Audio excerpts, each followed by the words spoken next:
If you want to move, I'll suppress. Tell me when.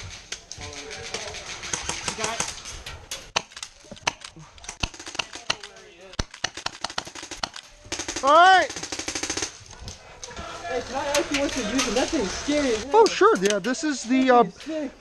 Okay, you're going to be part of a YouTube video. This is the brand new G&G ESG B10 bullpup shotgun. You want to take a shot? I'm good. I don't need that. Alright. I don't need nothing. That's sick.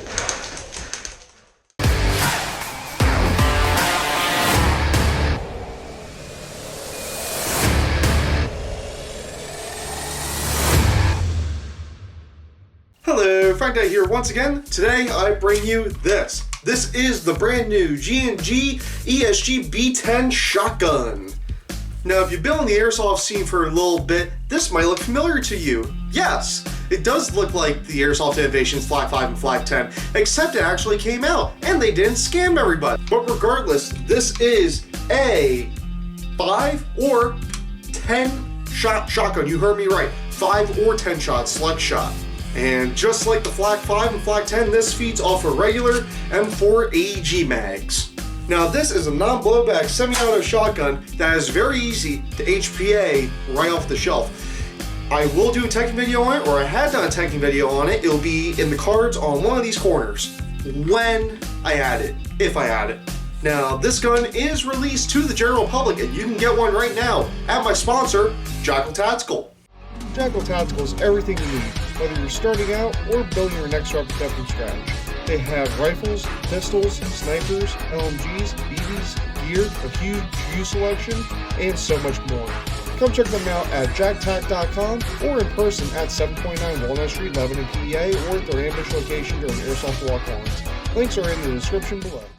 The ESG B10 has a polymer lower and CNC metal upper rail. Now the upper rail is a mix of Picatinny and M-Lock. There's M-Lock on the 3 and 9 o'clock positions. There's also 4 QD sling mounts. I have one QD sling mount used right here, but it can go into this one and is mirrored on the other side. This does come with a rail cover that is removable with 2 screws down here, but I decided to get rid of it and throw this PTS grip on it. Now for the pistol grip, it does have a little trap door here, so it is very snactical. Now the trigger pull is long. It feels a little squishy, but once you pull all the way back and it breaks, it feels satisfying, but it is a long squishy trigger pull. That's kind of the result of it being a bullpup. That's also part of the design. We'll get into that later. Now the firing controls are ambidextrous, so it can be used with lefty and righty shooters. And the fill valve is KWA thread, so you can easily get an HPA tap for it. Installing a tracer is easy. What you have to do is you have to punch out the front retaining pin and slide off the front rail. Then you need to unscrew the tube, or as I would say, outer barrel. The threads on the outer barrel are clockwise. After unscrewing, it should reveal 14mm counterclockwise threads. The tracer unit needs to be 30mm or smaller to work inside of the outer barrel. You can use a 35mm tracer without the outer barrel. Now I did look down the inner barrel and I saw there's a pin that holds the BBs in place before they're fired, so there's no real way to throw a hop up in this thing. Now I did try to do something on the end, and it didn't quite work in my testing. Popping the rear 2 pins out exposes the firing mechanism. I'm no real tech, I'll just show you what it does. So there's a long metal bar here, and it hits this, where it's retained by this little breaker bar right here, and you squeeze, squeeze, squeeze, squeeze, squeeze, and then it hits this knocker valve on the reservoir. Everything's easy to put back in, it's just all captive pins, which is very nice. Now the range I'm getting with this thing is about 100 125 feet with HPA running at 120 PSI. With 0.2s, 0.25s, it's roughly the same, and that's with 5 shot. With 10 shot, I'm getting 50 to 75 feet. Now liquid green gas is roughly the same, if not maybe a little lower. The FPS on this thing with green gas is advertised to be 280. Now that may sound low, but you're getting 5 or 10 shots per trigger pull. With HPA, I was getting about 328-ish with 0.2s. So this is CQB legal with 120 PSI HPA. Now I wouldn't go over 120 PSI, so then you don't blow it up. However, the tank is made out of aluminum, so it could probably stand a lot more of a beating compared to the Level R15. This gun does come with a 105 round G&G G2 style mid-cap, but no cleaning rod. Now, before I tell you my thoughts about this, I do need to disclose a couple things. So, G&G was gracious enough to send Jackal Tactical a demo unit back in April. We were able to show it off and test it, and we also got to take it to a recently closed field in Jersey. Now, when we did take it to that field, myself and Jackal Tactical Greg, we were entrusted not to overshoot people, and we had been playing for quite a while, so they did let us run this. That we were exclusively limited to 5-shot, and we were told we would not overshoot people. We were also told that there would be an exclusive tracer released for this gun, however, I guess they decided against it.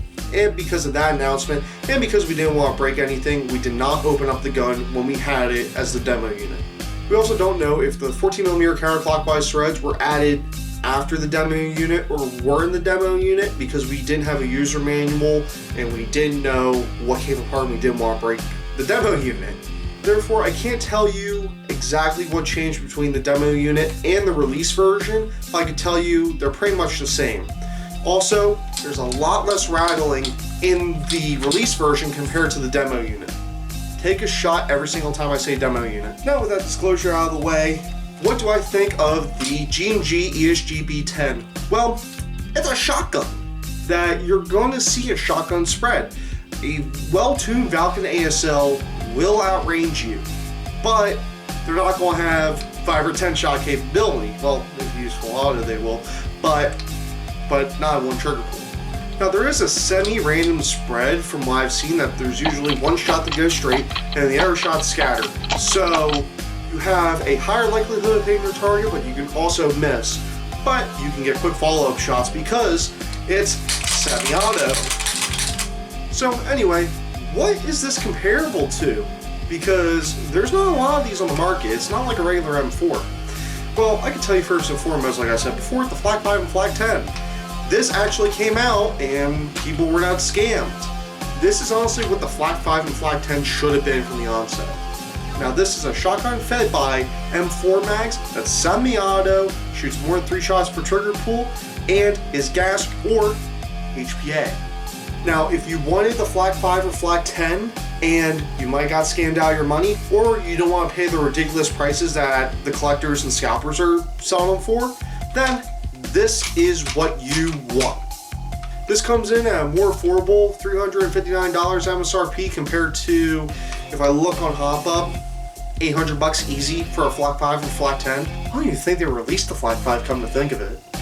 Which is about half the retail price of a Flak 5 or Flak 10, and it came out. And as the spread of a shotgun, which those were basically laser beams. Now, what else is this comparable to on the market? Well, you have the Cybergun FN SLP, which is basically a Brunelli M4, and you have the Elite Force semi-auto tri-shot shotgun, both of which are CO2, which cannot be easily converted to HPA. And also, none of those guns have pop-ups. The Cybergun SLP retails at $169, $170, and the Elite Force tri-shot semi-auto retails at $219. Both of these are good options, but you have to run CO2, and if you want an M4 mag, you have to run an adapter. Now, for a good adapter, you're looking at roughly $80. If you want an okay adapter, you can get it for $20, but that all depends. Also, they're either 1 or 3 shot, not 5 or 10 shot. However, there is a bit of a shotgun spread in those because all the BBs come out of one single barrel. Now, your next option would be the TM Sega 12, which retails at $150 more than this, and you need to put about $160 into it to get an HPA adapter to shoot M4 mags or a drum mag or what have you. Now, the Sega does have a hop-up. Now, you're going to be paying an extra $300 above this just for something that you can already get with this. The last HPA gas option is the Wolverine Terran Tactical Crossover Shotgun. Now, it does use the same concept, 1 barrel, 8 BBs, it's semi-auto, it's HPA right out of the box, but it's going to cost you a pretty penny. It's probably going to be $1,100 at least. And also, it's full auto supposedly.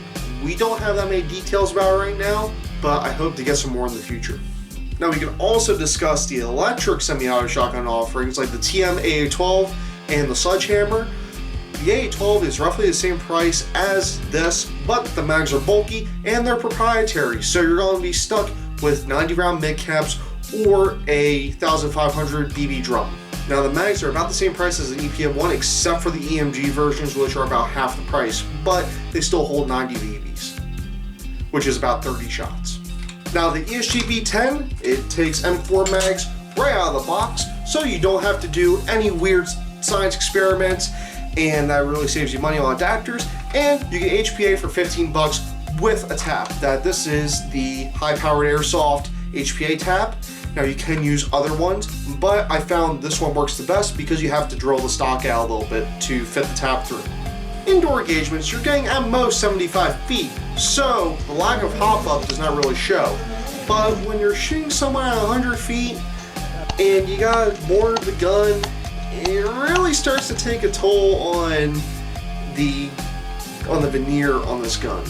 Now, a rudimentary hop-up will not work on the end of this gun, but give an infinite amount of monkeys, an infinite amount of typewriters, and then it will eventually write Shakespeare.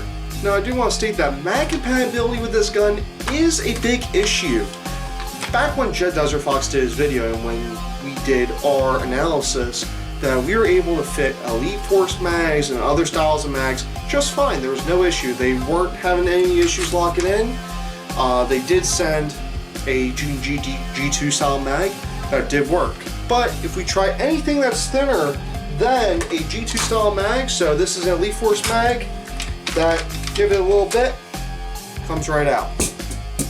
This is an Aries mag, give it a little bit of a tug. What the f?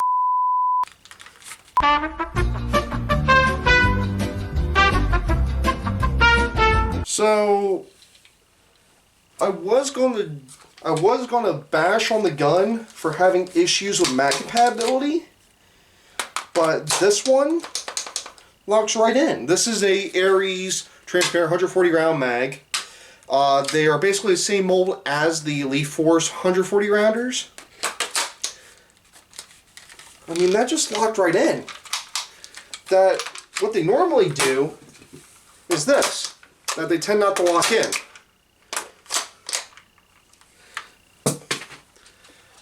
Well, that really derailed my segment. This is a Falcon high cap. The f. I got two more Aries mags.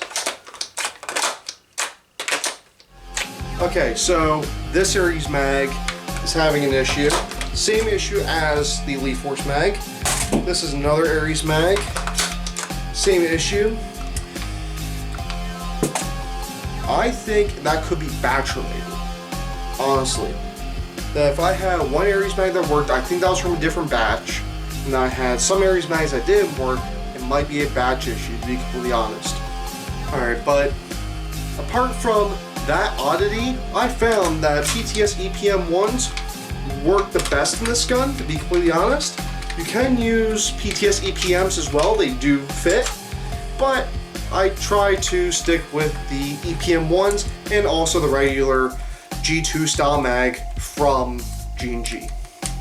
Any G2 style mag will work as long as it has the follower, because it's the same mold as the mag that came with the gun. We did use the G&G manual winding drum while we had the demo unit, and that worked great. However, that was the demo unit, so some things might have changed, and that is not 100% that I know worked with that, but right now I can't really give you a yes or no. But we can tell that OEM G&G is a go. Now, I didn't really have an issue bumping the mag release at all with the release version. I did have a little bit of that with the demo unit, but I guess that was just me using the gun for the first time. And also using the drum mag. Now, I will say gas efficiency on this is very good. That running this with a 6845, running through a bunch of mags, I maybe use 1000 PSI, if that, for 2 games, running all my mags. So I would say that the air efficiency on this is pretty good. With green gas, when we had it, we did not run out while playing CQB. Now, if you do keep this green gas and run it outside, you may run out. And also, The tank on this is very big, so you're probably going to get 2 or 3 fills per can of green gas before it's done. Now the internals of this are full metal, so the durability is there. Also, the gas tank is removable in one piece, so it's feasible that if something fails, it's easy to repair.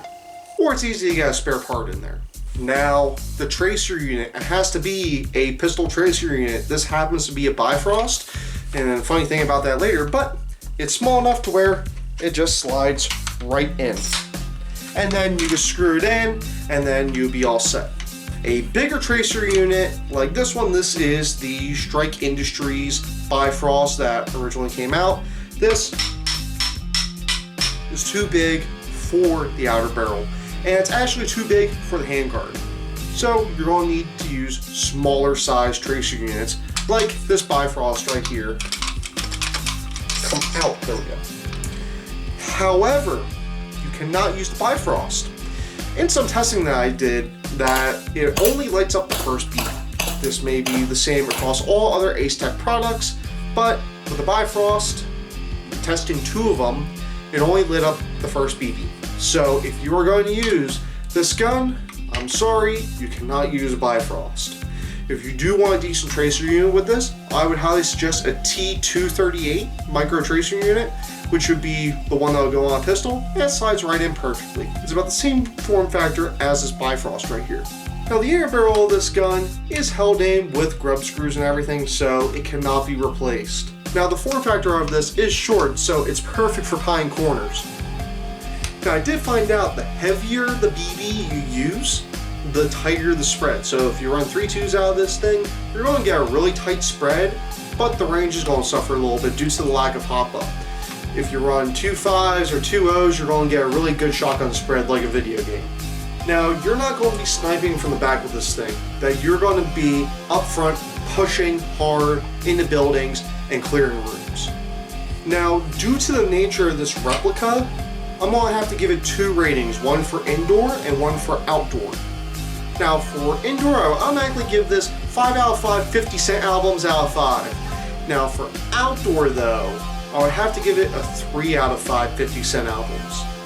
When you're playing indoor in CQB, you're on a level playing field, so the lack of hop-up is not going to matter. Playing outdoor, anyone outside of 100 feet can easily outrange you and get you out. Now, if you're going to a place like Ambush that has mixed CQB and outdoor long-range gameplay, that I would say this is perfect for those CQB segments.